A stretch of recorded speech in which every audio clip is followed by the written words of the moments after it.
Hello everyone, I would like to welcome all of you for another video tutorial session for the drug designing laboratory course, and this is session 3 in which I am going to demonstrate you how to perform protein ligand rigid docking using AutoDock with the help of AutoDock tools. So these are the major topics which I'll cover in this session. So I'd like to start with the theoretical background of molecular docking. So we'll see what is meant by molecular docking, and then we'll see how we can classify the molecular docking algorithm or the different types of molecular docking, then the major components of docking algorithm, and in specific I wanted to give an example for making you to understand how this molecular docking is used in drug design, or how this molecular docking helps for accelerating the drug discovery process. And finally we'll see the practical demonstration of various steps of performing protein ligand docking using AutoDock, the procedure and the practical demonstration. So what is meant by molecular docking? So we have studied about the molecular docking different algorithms in detail in the drug design theory course. Just for refreshing the concept, right? So let's put it in simple words. So molecular docking is the process by which we can make complex between two or more than two molecules with the help of the computer algorithm. So by definition we can say molecular docking. Docking is a molecular modeling technique which uses some computer algorithm to predict how two or more than two molecules can fit and interact with each other. So here I have one simple illustration for making you to understand what is molecular docking. So here we have a target and a ligand molecule. So as you know that targets, mostly they are some of the macromolecules which are present within the cell. So there are four classes of molecules which are considered as very good drug target. They are proteins, nucleic acids, carbohydrates and lipids. So ligands, mostly they are some small molecules. So we know that most of the cases the drug targets are druggable. So they'll be having some binding pocket for binding the incoming ligand molecule. So once if the ligand molecule has shape complementary with the drug target, then in that case the ligand molecule can be fitted inside the drug target, which will lead for formation of this complex. Right. So once if we do this with the help of the computer algorithm, then that is absolutely what is called as molecular docking algorithm. So here we have some protein molecule. So proteins are very good druggable target. So also here you can see that some binding groove is present here. So binding pocket is present here. So here the ligand is a small molecule. So we can fit this ligand molecule inside the binding pocket here. So once if we fit this ligand molecule inside the binding pocket with help of the computer algorithm, okay, which will lead for formation of this complex, and this process is what is called as molecular docking.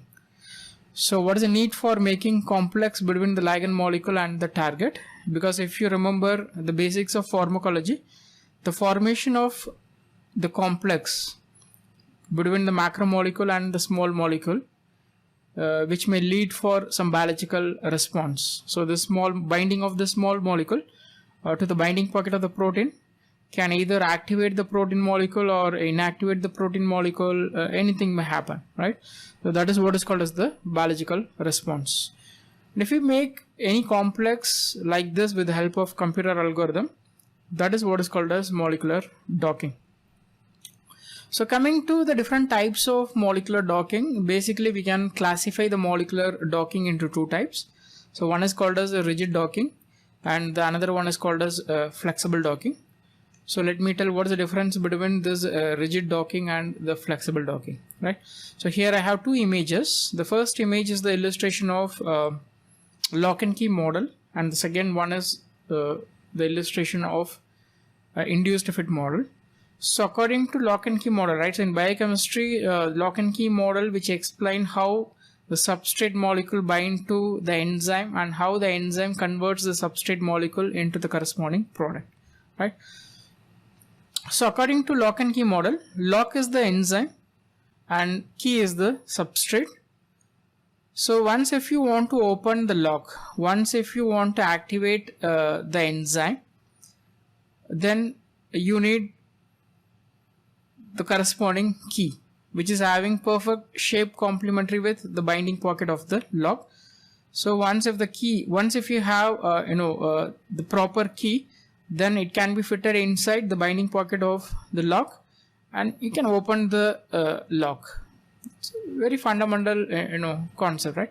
So according to this theory, that both the enzyme and the substrate molecule, they are completely rigid.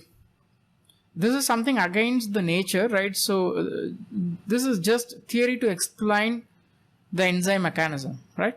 But naturally, if you take the protein molecule and the ligand molecule, they are highly flexible in nature, right? But according to this theory, so the enzyme and the substrate molecule, which are highly rigid. So this theory is what is called as lock and key model. So once if the key has perfect fit for the lock, it forms the complex. Okay, this complex is called as enzyme substrate complex. The same mechanism is implemented in the rigid docking. Slight modification that if we say rigid docking, right, so which do not completely follow the concept of lock and key. For protein, the rigid docking which completely assume the protein molecule as highly rigid in nature, but for the substrate or the ligand molecule, it is optional. Okay, either we can give flexibility or we can make the ligand molecule completely rigid. Both are possible. So both are called as rigid docking. Okay, so slight difference between the theory and the concept of molecular docking. So if I say rigid docking, which means that either both the protein molecule and the ligand molecules are completely rigid in nature, or the protein molecule is completely rigid and some flexibility for the ligand molecule, that is also called as rigid docking.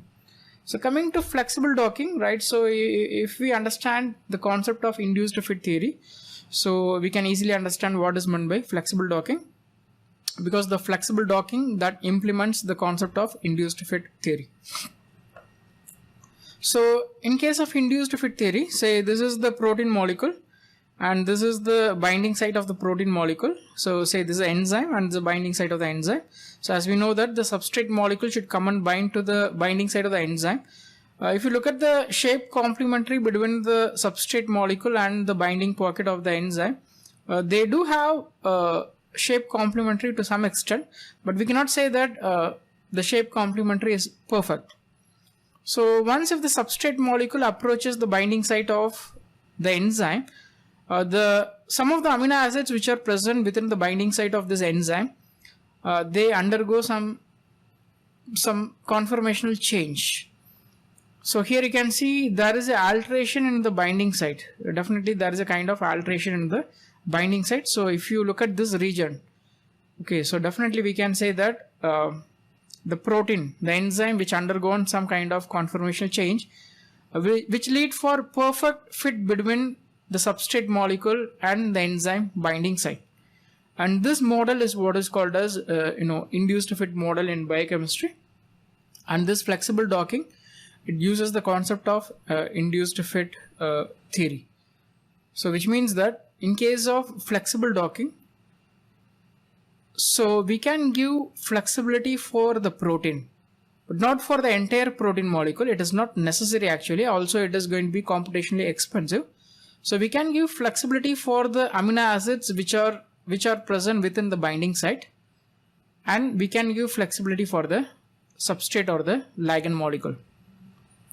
So if we give flexibility for both the ligand molecule and the amino acids which are present in the binding site, and if we do docking with the help of computer algorithm, then that should be called as the flexible docking.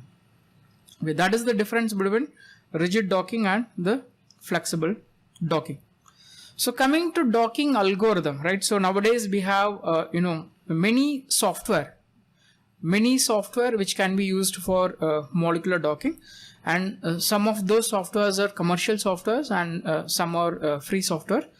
So if you take Glide, okay, which is a commercial software. If you take FlexX, which is a commercial software, and if you take UCSF Dock or AutoDock, this is an example for free software. So we have a wide variety of software, and we have some specific software which can do protein docking. We have specific algorithms for performing protein DNA docking, or DNA docking, or protein small molecule docking. Different types of docking algorithms there, right? But if you take any docking algorithm, almost all the docking algorithms should have two components in it. One is called as the search algorithm, and another one is called as the scoring function. If you take any, irrespective of whether it is a commercial software or whether it is a free software, so it should have at least two components. One is called as the search component, search algorithm. Another one is called as the scoring function. So let me tell what is this search algorithm and the scoring function. So okay, so this is an example for search algorithm, right? So here I have listed a set of search algorithms which are very commonly available in different docking software. Say Monte Carlo method is it is an example for search algorithm. Genetic algorithms can be used as a search algorithm. Fragment based methods, as we studied in drug design theory, right? So which can be used as search algorithm. Point complementary methods can be used as search algorithm. Systemic searches can be used as search algorithm. Molecular dynamics can be used as search algorithm, right? So whatever I have listed here, these are common search algorithm. And if we take AutoDock, because I'm going to demonstrate AutoDock. If we take AutoDock, so we can say that AutoDock, which implement this Monte Carlo method, it has genetic algorithm method, it has systemic search method, and these are the search algorithms which are implemented in AutoDock, right? So let me tell what is meant by this search algorithm. So if we take this as an example, so here this is the binding pocket of the protein molecule. Okay, so already small molecule is fitted inside the binding site. Okay, so here you can see some kind of animation which shows that the same ligand molecule can be fitted in different orientations or different poses within the binding site. So here the same ligand molecule is fitted in different orientations, right? So if we do so, definitely the interaction made by the ligand in one of its orientation will differ from the binding of the same molecule in another orientation, right? So what will happen, the energy of the molecule will differ.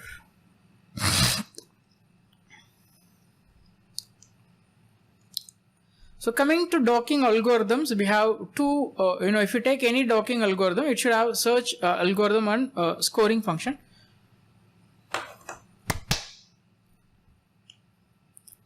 So whatever I have listed here, these are the common search algorithms, and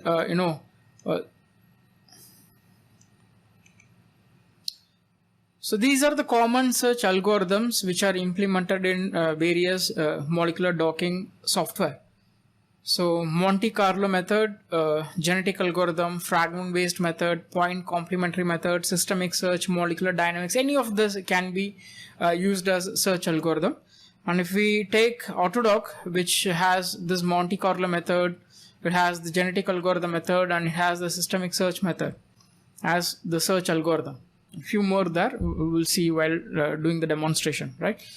So let me tell what is the search algorithm. Why do we need a search algorithm? What's application of Monte Carlo method? What's application of genetic algorithm? What's application of fragment based method? What's application of systemic or search methods or molecular dynamics and molecular docking algorithm? So the point is that each ligand molecule, okay, so here this is a binding site of the protein molecule, and already some ligand is already fitted. But here you can see the same ligand molecule is can be fitted inside the binding site in different orientations or different poses. Okay, again I repeat, the same ligand molecule can be fitted inside the binding site in different pose or different orientation. So the docking algorithm should have a component called as search algorithm, and the main job of this search algorithm is that for the given ligand molecule, what are the different possible ways by which the ligand can be fitted inside the binding site.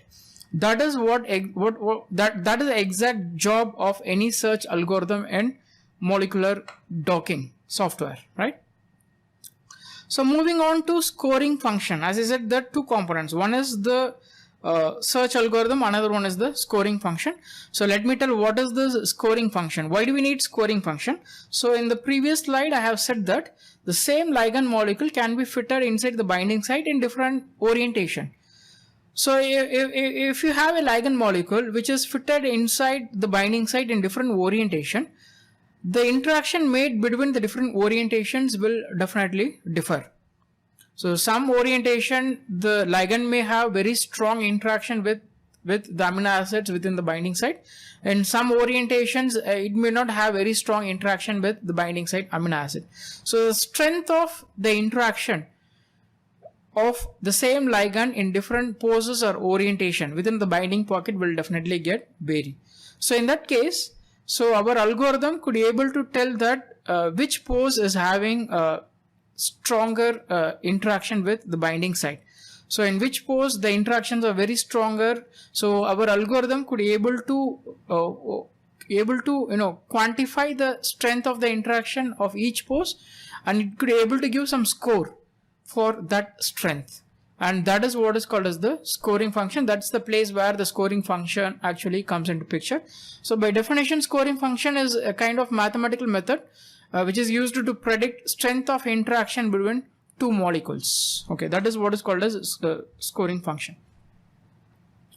So HIV-1 protease is a retroviral aspartyl protease called as retropepsin, which is a protein molecule that is which is an enzyme that is present in the HIV.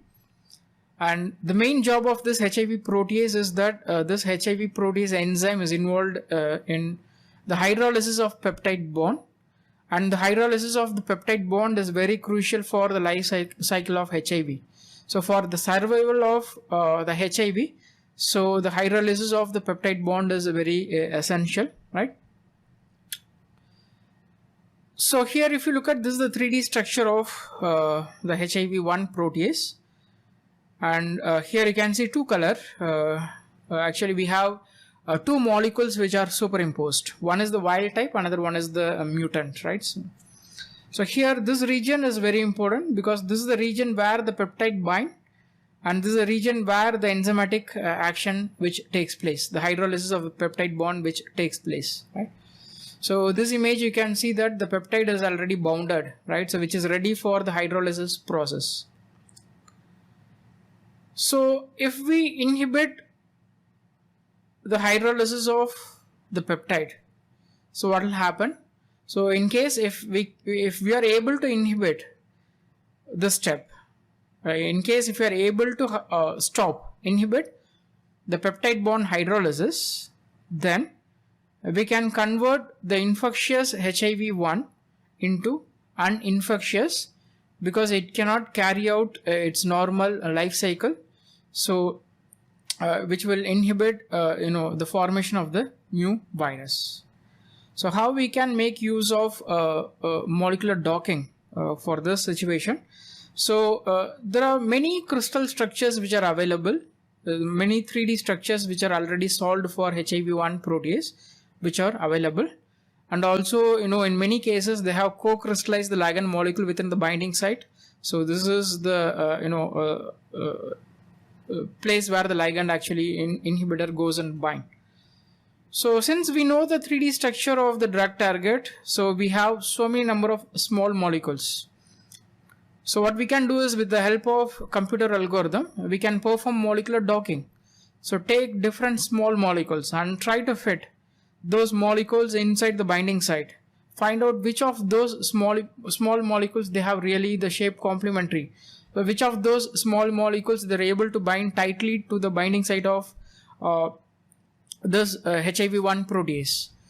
So we can perform molecular docking to find out a set of ligand molecules which are really able to go and bind to the binding site, and then we can evaluate those molecules on in vitro and in vivo studies to check whether they really have the potency for inhibiting this. So if we do so, then those molecules can be used as drug against HIV. Those molecules will be act as HIV-1 protease inhibitor. So this is how we can make use of molecular docking in the drug discovery process, right? So we are in the last step, right? That I'm going to give a complete demonstration for how to perform molecular docking, specifically the protein-ligand rigid docking with the help of AutoDock. So for this demonstration, right? So if you want to do this practically, so you need some software, a set of software. So I highly recommend you to download those software and practice, after watching the demonstration video. The first software is that you need MGL tools. Okay, so MGL tools called as Molecular Graphics Laboratory Tool. So this is a website. Here you can see this is a website from where you can download the MGL tool. So here I have given the web address for reaching the MGL tools, mgltoolsscripts.edu. So you have to download this AutoDock tool. Okay, so AutoDock tool, this is a software which you have to download. So then we need two important other program. Okay, so AutoDock is component of two program. One is called as AutoDock 4, another one is called as AutoGrid 4. So both of this you can download from this website, right? So go to the download section from where you can download the software. So let me show that. Yeah, so from here you can download AutoDock 4.2. So you have to make a small registration. There is a registration form. I request you to register and proceed to download, right? So directly you can proceed to the download page, right? So once if you go to this, so you will be having a zip file which contains both AutoDock 4 and AutoGrid 4, and this software is available for both Linux platform and Windows platform. So you have to choose which one you need. For this demonstration purpose, I'll be demonstrating for how to use AutoDock in Windows, right? So the third software is that you need PyMol. So it is not mandatory to have PyMol software. We are not going to use this software for docking, but once if we complete the docking procedure, then we have to do the analysis. So we have to visualize the protein-ligand complex. For that, the PyMol is it is very essential, and I highly recommend you to install PyMol. So we are going to use two files here, input files. One is the protein, another one is the ligand. So hsg1 is the protein file and ind.pdb is the ligand file. So we are going to make we are going to dock this ind.pdb to this protein hsg1.pdb, right? So both the protein molecule and the ligand molecule, I have it in pdb file format, and I have given access for both of this hsg1.pdb and ind.pdb files on Google Classroom, right? Okay, so these are the various steps for performing molecular docking using AutoDock. So the first step is processing a PDB file. Second step is preparing a ligand molecule. Third step is preparing macromolecule. Fourth step is setting the search space. Fifth step is preparing the AutoGrid parameter file and starting AutoGrid. And the sixth step is preparing the AutoDock 4 parameter file and starting AutoDock 4. So coming to the demonstration part, the very first step is pre-processing a PDB file. So let me tell what is the meaning of pre-processing a PDB file. So whenever we download any PDB file from protein data bank, we cannot directly use that file for molecular docking. We have to process, and that is what is called as processing of a PDB file. So what actually we process? So in this step, if any mistakes or error which are present in the PDB file, we have to correct it before taking it for the molecular docking. So normally what we do in pre-processing is that we have to delete any water molecule if present in the PDB file. if any ligand molecule is already occupied within the binding site, any co-crystallized inhibitor or drug molecule is present, then we have to remove that from that binding site. Then we have to add the hydrogen, because once if the structure is experimentally determined using X-ray crystallography, the PDB file may not have the details or the information about the hydrogen atoms, so we have to add the hydrogen. So these are the three things mainly that we do. Let me put it here, let me write it here. So what we basically do is we first remove any crystallography water molecule that is present, then we add hydrogen.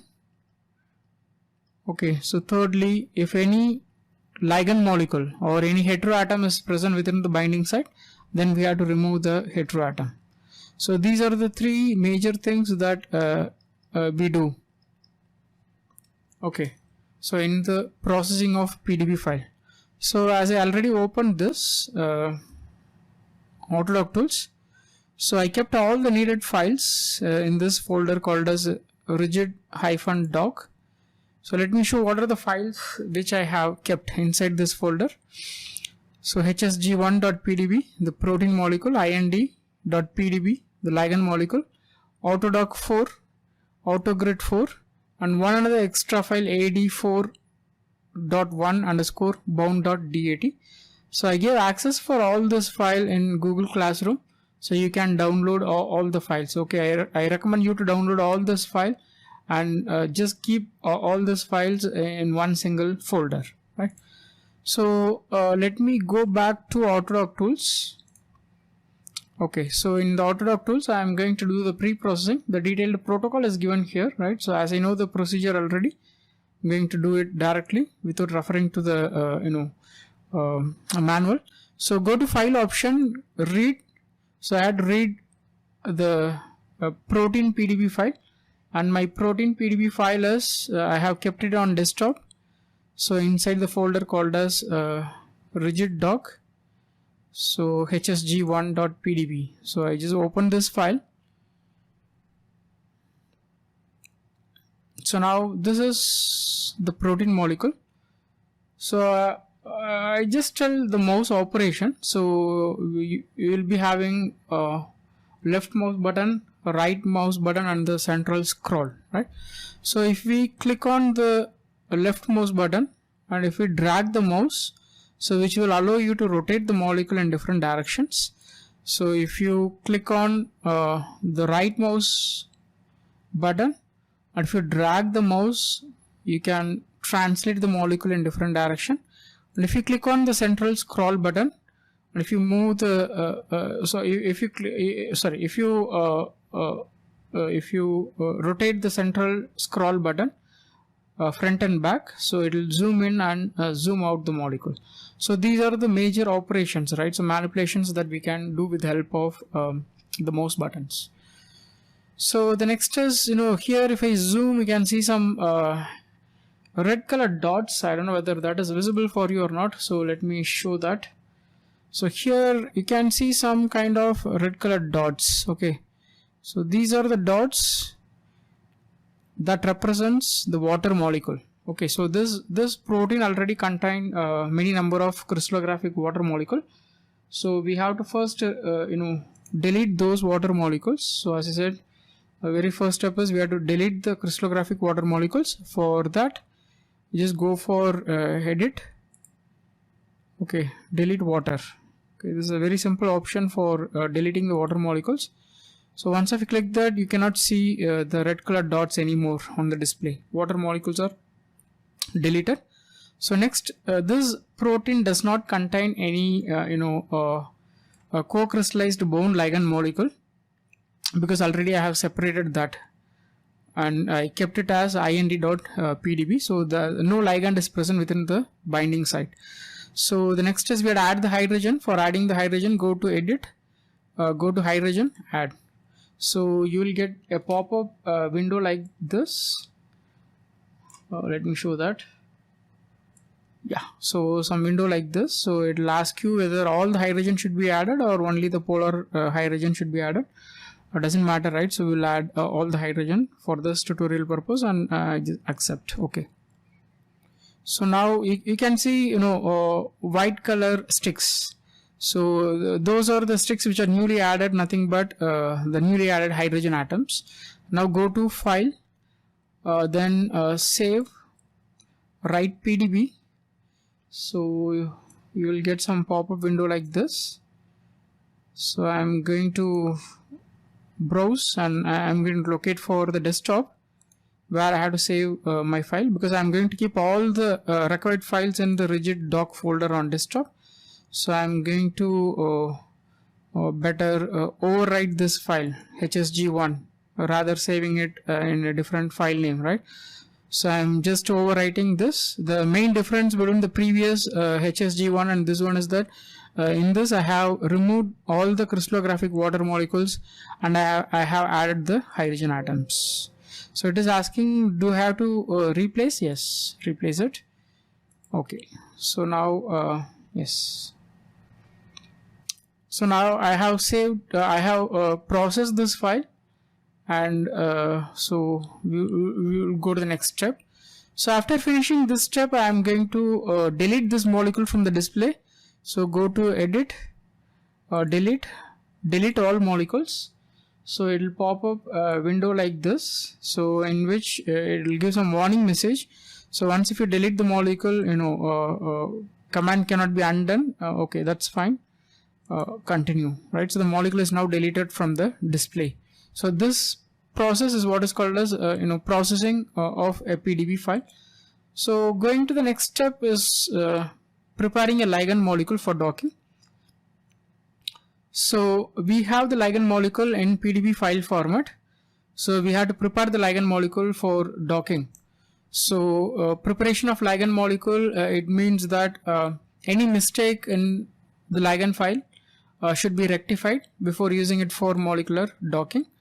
And also we have to define which bonds are rotatable bonds, which bonds are non-rotatable, which bonds are unrotatable, and which point is the root point, and we have to save the file at last as a PDB-Qt file. Okay. So that is what we are going to do in the preparation of the ligand for AutoDock. So for pre-processing, we have opened the PDB file, protein PDB file, using this file option. But for preparing the ligand molecule, we have to use this ADT 4.2 menu options. So go to ligand option, input, open. So I kept all the needed files on desktop, rigid doc.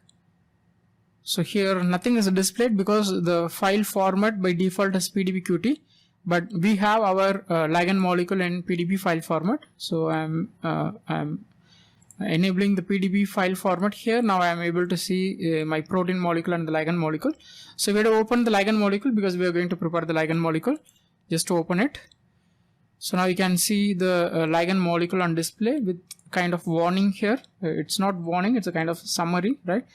So it tells that gas stager charge is added and merged 43 non-polar hydrogens and found 17 aromatic carbon and detected 16 rotatable bonds and set torsional degrees of freedom to 14. Just accept this. Okay. So this is the ligand molecule IND, right? So we are going to dock this ligand molecule on the binding site of the protein. So for preparing the ligand molecule, the detailed protocol is given, right? So as you know the steps, I just go to ligand torsion tree. So here first we have to deduct the root. Okay, so once if I click on deduct the root, you can see a sphere here. So this sphere indicates that that point of the structure, ligand structure, is considered as highly rigid, and with respect to that point, the other part of the structure can undergo conformational change, which means that they can undergo rotation. So that is the deduct root. So next is go to ligand torsion tree. Okay, so choose torsion, and we have to choose the torsion. So it will pop up a window like this. So let me show that. So you'll get a pop-up window like this. So here you have some option. Okay, so as of now, so the green color, wherever we have the green color, that indicates a rotatable bond. So wherever we have magenta color, that indicates the non-rotatable bond, and red color is the unrotatable bond.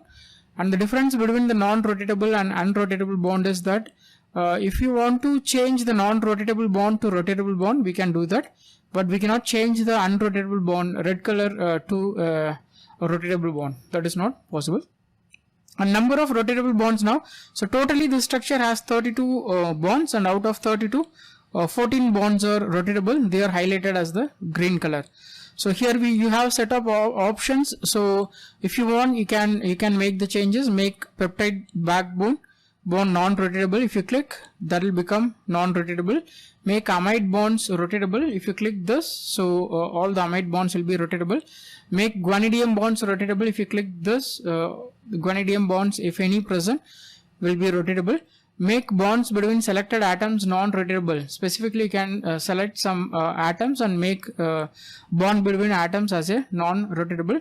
Make all active bonds non-rotatable. All the active bonds will be non-rotatable. All the entire structure will become red color.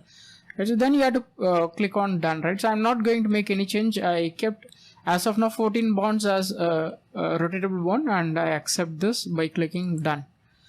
So okay, so next step is go to the ligand, then go to torsion tree and choose torsion. Sorry, go to ligand, go to torsion tree and set number of torsion. Right, so it will pop up another window like this. So as of now, 14 bonds are rotatable.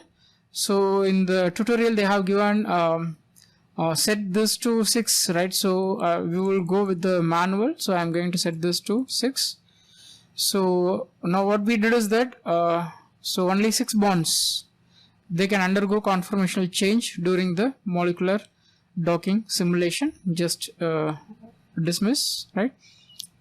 Okay. So now go to ligand molecule, output, save as PDB QT. So initially we had the file in PDB file format.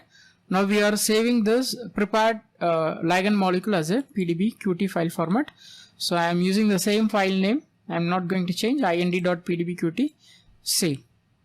Right. So let me open and show this PDBQT file. So I kept all the files on desktop, rigid dock, ind.pdbqt.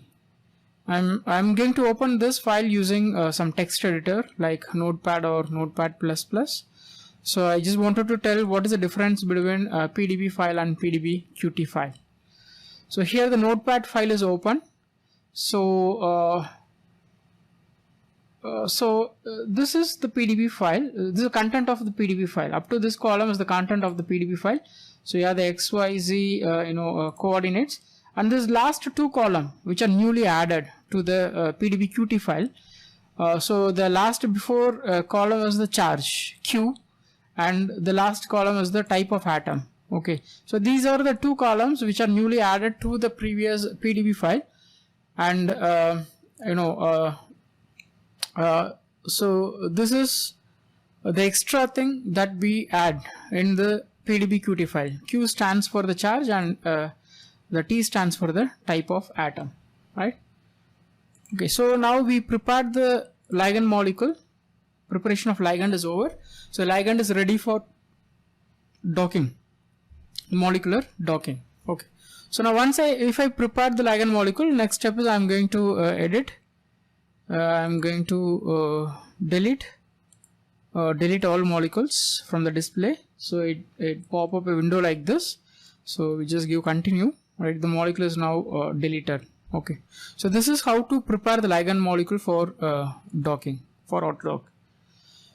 So next is preparing, right? So we pre-process the macromolecule. So in which we removed the water molecule, we added the hydrogen atom, we saved the file as a PDB file. So now we have to add the charge and atom type. We have to convert the PDB file into PDBQT file. So that step is what is called as preparation of macromolecule. So for that, the protocol is given here. Go to grid option, go to macromolecule, open. So we have to open the processed protein molecule in its PDB file format. Okay, so it is hsg1.pdb. So I just opened that file. So now the software will now force you to save this file as PDBQT file. So it is giving some kind of warning here. Initialization hsg1.pdb contain no non-bonded atoms, found 1 to 8 to non-polar hydrogen, merged NPHs. Just give OK. So now the software will force you to save this file as pdbqt file. Now I am going to desktop, going to rigid dock, so in which I am going to save this file as a pdbqt file. Now I'm not going to change the file name. Okay, so I'm saving the file as hsg1.pdbqt. Save. So now the file is saved. So now I open that file using some text editor just to show you that charge and atom types are added in the last two columns of the pdbqt file. So let me open that hsg1.pdbqt using some text editor. So I go with notepad++. So now you can see the pdbqt file, the last two columns. So these are the two columns which are added new to the pdb file. So that is a specialty of pdbqt. The last before one column is called as column for charge Q. The last column is the type of atom T.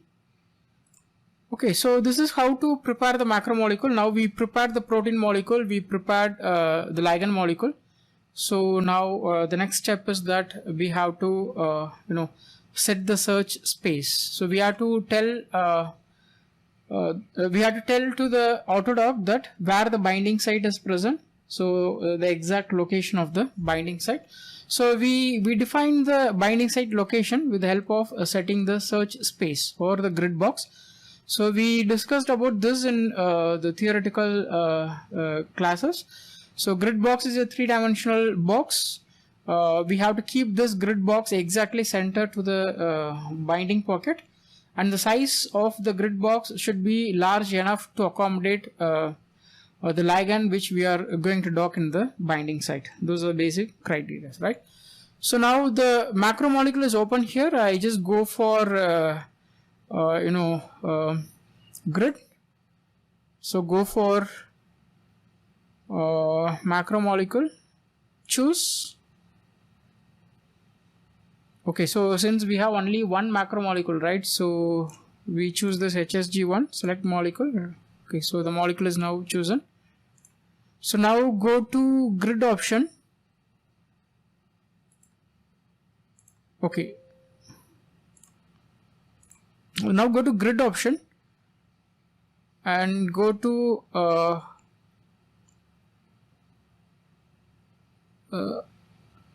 set map type. Okay, so what I'm going to do is I'm going to delete this molecule from the display. So go to edit, delete, and delete all molecules. So this will delete all the molecules from the display. So it pop up a window like this. So just give continue, right? So now go to grid macromolecule. See, we are going to set the search space, open. So I'm going to open the macromolecule, so which is on desktop, rigid docking, and hsg1.pdbqt is the macromolecule. So it gives some, do you want to preserve these changes instead of adding gas stage charge? Just give no or yes, doesn't matter, right? So both will work fine. So now we open the protein molecule. We have to set the grid box. So go to grid. Grid box. Okay, so it open a window like this. So this is actually a three-dimensional box. So you can rotate the molecule and you can see. So it's a three-dimensional cubic box. So the location and size of the grid box is defined in the manual. It is 60 60 60. So the dimension is 60 60 60. So I'm going to set it as a 60 60 and 60. And the XYZ center, the position is given here as 2.5. So I'm making it as 2.5 X direction and 6.5 in the Y direction, 6.5 in the Y direction, and minus 7.5 in the Z direction, right? So, in manual they have given this position because we already know where the binding site is present for this protein molecule. So exactly, this grid box which cover the entire binding site. So exactly this is the place where we have the binding site. Okay, so it covers the entire binding site, and this is the correct position for the grid box for this protein molecule. So go to file, then close saving current. Okay, so this is how to set the search space. Okay, so moving on to the next step, preparing the AutoGrid parameter file. So we defined where the binding site is present. So we had to write that information to a file, that is the AutoGrid parameter file. So just go to grid, go to set map type, choose ligand molecule. So open ligand molecule. So we can open the ligand molecule now. So go to desktop. So I kept my file on desktop, rigid -doc. So I open that file. ind.pdbqt is my ligand molecule, open. So now the ligand molecule is open. You can see the green color, right? So that is the ligand molecule, so which is open here.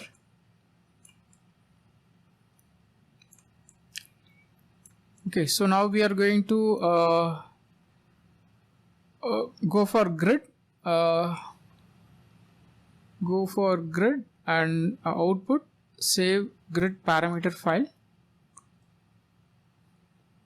So I'm going for desktop, and I go for rigid doc. I'm going to give the file name. File name is optional, we can give any file name, but I am giving this as grid.gpf.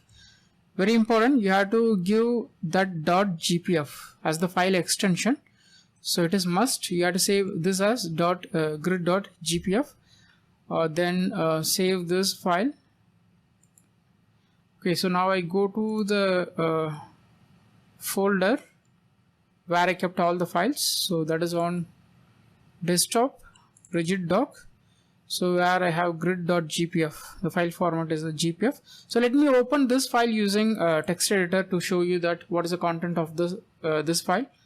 So here dimension of the grid box and spacing between each grid point, receptor atom types, ligand atom type, receptor file name, grid center, location of the grid box, and so these are the various map files that will be generated once if we run this grid parameter. Once if we execute run this grid parameter file with the help of AutoGrid 4, then these are the map files that should be generated. Okay, so that is the content of grid parameter file. So I close this window, right?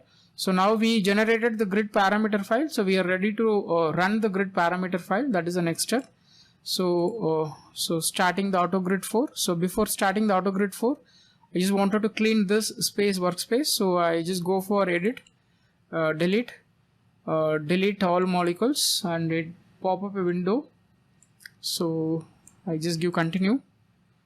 So this is how to delete the molecule from the display, right? So we are ready to run the grid parameter file which we have generated in the last step. So for running the grid parameter file, go to run AutoGrid, go to run option, click AutoGrid. So it pops up a window like this. Okay, so this is how to run or execute using the graphical user interface. But most of the time, you'll get some error if we go with this graphical user interface. So for that, what I'm going to do is that I'm going to run or execute this AutoGrid 4 on command line. So for that, I copy this command, just this command here. I am copying this command to my OneNote. Okay, so this is the command, right? So I'm going to make some change here. So I'm going to delete this. Okay, the command is AutoGrid 4 space grid.gpf.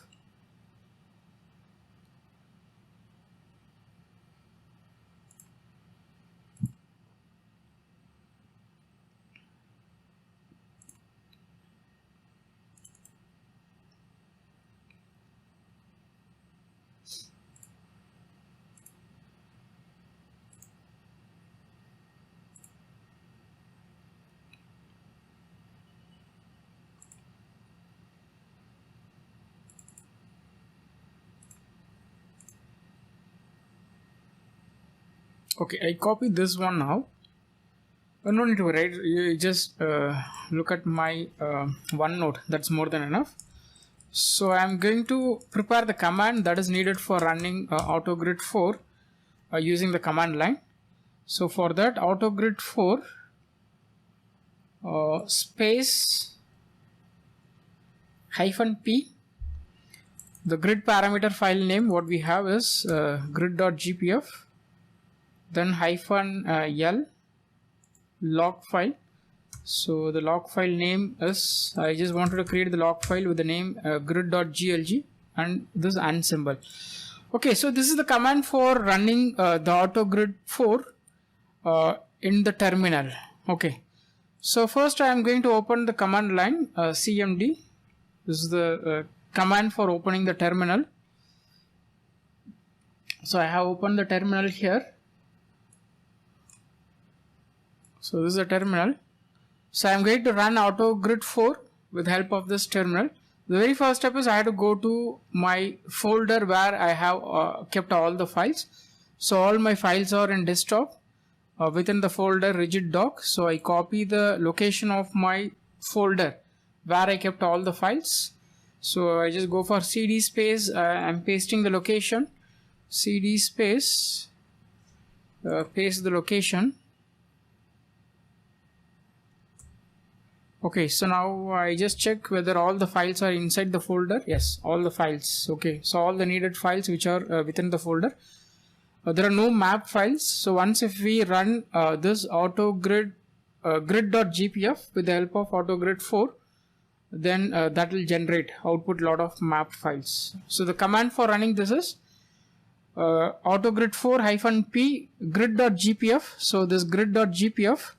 So this is my grid parameter file, and this grid.glg will be the output file. Okay, so that will generate and keep that file inside the same location. So I'm going to copy paste this this command. Okay, so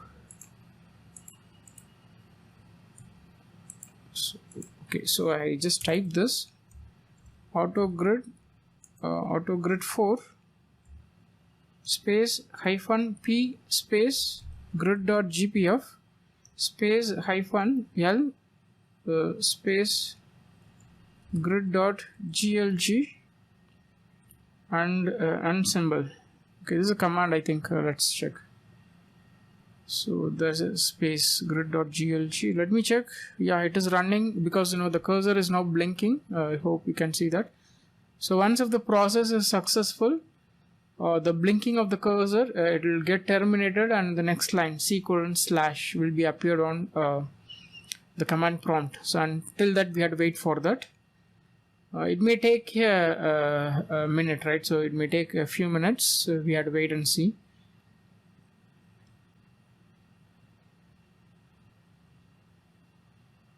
Okay, so now we can see that the process, it didn't take more than 30 seconds. The process is over. So now I have to check whether this grid.glg file is actually generated on my folder, and all the map files which are listed in grid.gpf, they are generated and stored in the folder where we have all the files. Here you can see all the map files which got generated, and there is one new file now, grid.glg. That is the output of running the grid parameter file with the help of AutoGrid 4. So let me open this using Notepad. I just wanted to show you that what is the content of that file. So here I have opened it. You can see a lot of calculation work done with the help of AutoGrid 4 program. And if I go to the bottom, I can see some energy calculation done, and this line you have to ensure that AutoGrid 4 successful completion. If there are some error, you can see that this plays instead of successful completion, you can see unsuccessful completion. So in that case, you have to troubleshoot it. You have to check what is the error, and you have to do it again. Okay. So luckily we did not got any error here. So I can proceed to the next step. So this is a command which I have used for running the AutoGrid 4. So moving on further, right? So we completed this step. So preparing the AutoDock 4 parameter file. So let me minimize this terminal. So I close this. I did not use the graphical user interface for running the AutoGrid 4. So close that. So I'm going to prepare the AutoDock 4 parameter file. This is the very last step of this molecular docking using AutoDock 4. So for that, go to docking, macromolecule, set rigid file name. Okay, so here, so since this is rigid docking, we did not give any flexibility for protein. So not even a single amino acid in the protein is considered as a flexible amino acid. So during the molecular docking simulation, the protein will be completely rigid, and the ligand can undergo the conformational change. Whatever is the number of torsional degrees of freedom, rotatable bonds set for the ligand, they can undergo the conformational change. So since this is a rigid docking, so set rigid file name. So here we have to define the protein file name. The entire protein PDBQT file is a rigid. Okay, so all the amino acids which are listed in this hsg1.pdbqt is rigid. So we set the file name. So you cannot see anything on the display because we are just setting the file name. We are not opening the file. So next, go to docking, ligand, open. So we have to open the ligand that has to be docked. So we have that file on desktop, rigid dock, ind.pdbqt is the ligand which is prepared. So I open the ligand molecule. You can see that on the display. So it actually pop up a window like this. Okay, so as a very beginner, as a for this rigid docking, we are going to accept this. We can change the parameter. We are not going to change any parameter right now. Maybe later we will see in the advanced docking session. So just give accept and go to docking and go to search parameter. As I said, any docking algorithm, they should have two things. One is the search, another one is the scoring function, right? So search parameter, we have genetic algorithm, stimulated handling, local search parameter. You can choose any one. So I just go with genetic algorithm, and it pop up a window like this. Let me show that. Yes, so here we are going to choose the default parameter. So just accept this and go to docking, output. So we have different options for output. I just go with Lamarckian genetic algorithm. So again that will pop up a window like this. So we have to save the file, rigid docking. Okay, so I'm going to give the name as doc.dpf. So again I repeat that the file name is optional, but the file extension is must. Okay, so you have to give the file extension here, otherwise you will be in trouble, right? So you can get some error. So doc.dpf, dpf is the docking parameter file. It's a file extension. So I just save this file, and this is how to prepare the doc4 parameter file. So we have only one more step for finishing this tutorial, starting the AutoDock 4. So we are going to run the docking parameter file. So for that I just delete this molecule. So edit. It is not necessary to delete, but it is always good not to keep any molecule on the display, right? So unnecessarily it will give some confusion for you. So it pop up a window like this. I just give continue. So now I am going to run this. So again, for running we have option here, run AutoDock. Most of the time this will give some error if we run this in Windows. So instead of that I am going to use the command line for running this, and the command is almost going to be the same. Let me show that. Okay, so for running the AutoDock, the command is going to be AutoDock4 -p. Okay, so that the input file is doc.dpf -l space doc.glg. So the output file name is optional, but the file extension should be glg, dlg, and the and symbol, right? So this is a command for running AutoDock 4 using command line. So you can try with the graphical user interface, but most of the time it won't work, right? So I don't want to check with that, because in mine it's not working. So I just go for the terminal again, command prompt. Okay, so this is a command prompt in which already we have run AutoGrid 4. So I am checking whether all the files are in the current working directory. Yes, all the files are in the current working directory. Also the doc.dpf, the last docking parameter file which you have generated, that is also present in the same working directory. So now I am going to execute the command AutoDock, so I can use this one to edit. So instead of AutoGrid 4, it should be AutoDock 4 -p instead of grid.gpf, it should be doc.gpf-l. Grid.glg, instead we have to give doc.dlg.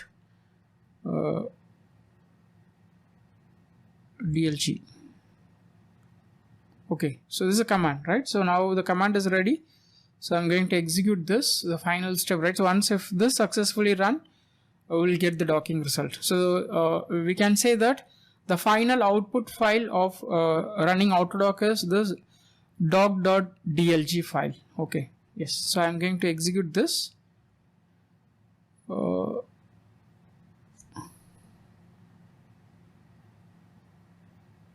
Okay, so here I made a mistake. It is not GPF, it is a DPF. Okay, docking parameter file, DPF. Yeah. So now I run it again.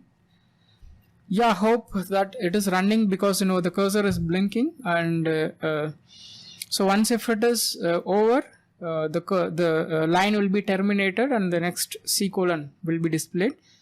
And this is a time consuming process actually. It may take 5 to 10 minutes, sometimes more than that, for finishing this.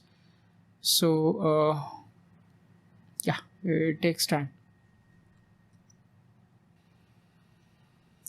Okay, so here the process got over, docking got over. So the cursor which was blinking, it got terminated and the next line is displayed here, right? So which means that the process is over.